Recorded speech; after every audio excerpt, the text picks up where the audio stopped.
Assalamualaikum warahmatullahi wabarakatuh.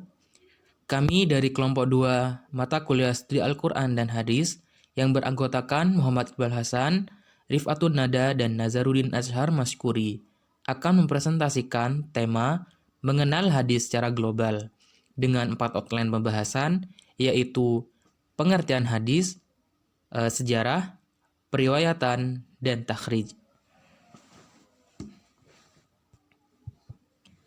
Pengertian hadis. Hadis atau al-hadis menurut bahasa berarti al-jadid, sesuatu yang baru. Lawan kata dari al-qadim, sesuatu yang lama. Kata hadis juga berarti al-khobar atau berita, yaitu sesuatu yang dipercakapkan dan dipindahkan dari seseorang kepada orang lain.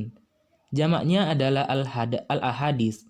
Adapun secara terminologi, menurut ulama, hadis sendiri ada definisi sendiri yang antara satu dengan lainnya berbeda. Ada yang mendefinisikan hadis sebagai segala perkataan Nabi Muhammad SAW, perbuatan, dan hal ihwalnya. Sedangkan ulama lain mendefinisikan hadis sebagai segala sesuatu yang bersumber dari Nabi Muhammad SAW, baik berupa perkataan, perbuatan, takdir, dan sifatnya. Ada juga yang mendefinisikan hadis sebagai segala sesuatu yang disandarkan kepada Nabi Muhammad SAW, baik berupa perkataan, perbuatan, takrir, dan sifatnya. Dari ketiga pengertian di atas, terdapat kesamaan dalam mendefinisikan hadis tersebut, yaitu dengan segala hal yang disandarkan kepada Rasulullah SAW, baik berupa perkataan dan perbuatan. Sedangkan perbedaan antara ketiganya adalah pada penyebutan terakhir. Sejarah hadis. Dalam sejarah penghimpunan dan kodifikasi hadis mengalami perkembangan yang agak lamban dan bertahap dibandingkan perkembangan kodifikasi Al-Quran. Hal ini wajar saja karena Al-Quran pada masa Nabi sudah tercatat seluruhnya, sekalipun sangat sederhana. Sedangkan penulisan hadis pada masa tersebut itu dilarang. Dan periode ini dibagi menjadi 3 masa. Yang pertama, periode masa Rasulullah, periode masa Khulafaur Rasyidin, dan periode masa Tabi'in. Yang pertama, periode masa Rasulullah. Periode ini disebut sebagai Ashr al-Wahyi wa Tahwin, masa turunnya wahyu dan pembentukan masyarakat Islam. Nabi melarang mereka menulis hadis karena khawatir sabda-sabda beliau akan bercampur dengan firman ilahi, sehingga hanya dihafal dan diingat. Pada masa ini, hadis lahir berupa sabda atau aqwal, af'al, dan takrir Nabi yang berfungsi menerangkan Al-Quran untuk menegakkan syariat Islam dan membentuk masyarakat Islam. Yang kedua, periode Khulafaur Rasyidin. Periode ini disebut Ashr al-Kitabah wa Tadwin, masa penulis dan pembukuan. Maksudnya, penulisan dan pembukuan secara resmi diselenggarakan atas inisiatif pemerintah khalifah pada masa tersebut. Yang ketiga, periode Tabi'in. Periode ini disebut sebagai Ashr intishar ar-riwayah ilal amshor, masa perkembangan dan meluasnya periwayatan hadis. Karena pada masa ini Islam sudah menyebar luas, maka bersamaan dengan berangkatnya para sahabat ke daerah-daerah tersebut, terutama dalam rangka tugas memangku jabatan pemerintah dan penyebaran ilmu hadis. Selanjutnya periwayatan hadis. Hadis Nabi Shallallahu Alaihi Wasallam yang terhimpun dalam kitab-kitab hadis, misalnya Sahih Bukhari dan Sahih Muslim. Namun sebelum itu terlebih dahulu telah melalui proses kegiatan riwayat hadis atau yang biasanya disebut ariwayah.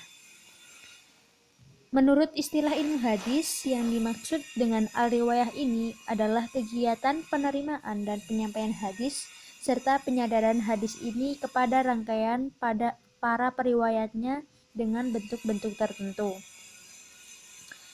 Orang yang meriwayatkan hadis disebut rawi atau periwayat. Apa yang diriwayatkan disebut al-marwi. Kemudian susunan rangkaian pada periwayatnya disebut sanad atau biasa juga disebut isnad. dan kalimat yang disebutkan sesudah sanad disebut matan. Takhrij hadis. Kata takhrij secara bahasa berasal dari kata kharaja, khurujan, yang berarti keluar, tampak, atau jelas. Takhrij dapat juga diartikan sebagai kumpulan dua hal yang kontradiktif dalam satu hal.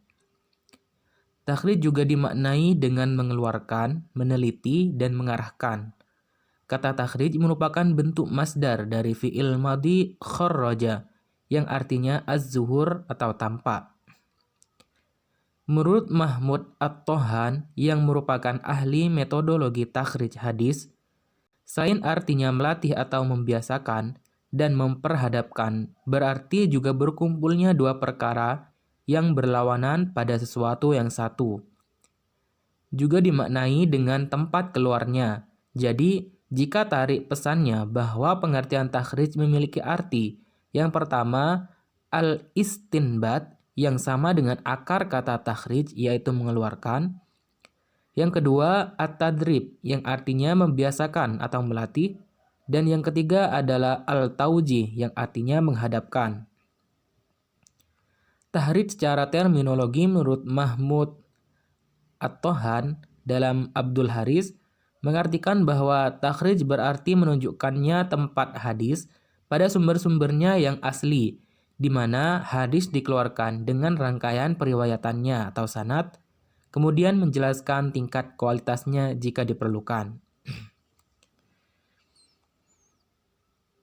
Berdasarkan penjelasan yang sudah dijelaskan, dapat ditarik kesimpulan. Yang pertama, definisi hadis secara umum yaitu perkataan, perbuatan, atau ketetapan dari Rasulullah SAW.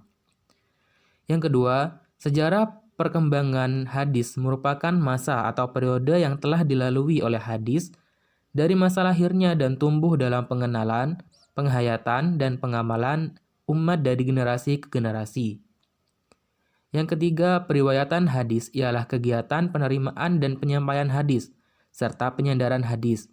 Ini kepada rangkaian para periwayatnya dengan bentuk-bentuk tertentu.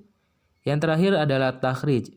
Takhrij hadis adalah menelusuri suatu hadis ke sumber asalnya pada kitab-kitab jami, sunan, dan musnad. Kemudian jika diperlukan menyebutkan kualitas hadis tersebut, apakah sahih, hasan, atau dhaif. Demikian presentasi dari kelompok 2. Kurang lebihnya mohon maaf. Wassalamualaikum warahmatullahi wabarakatuh.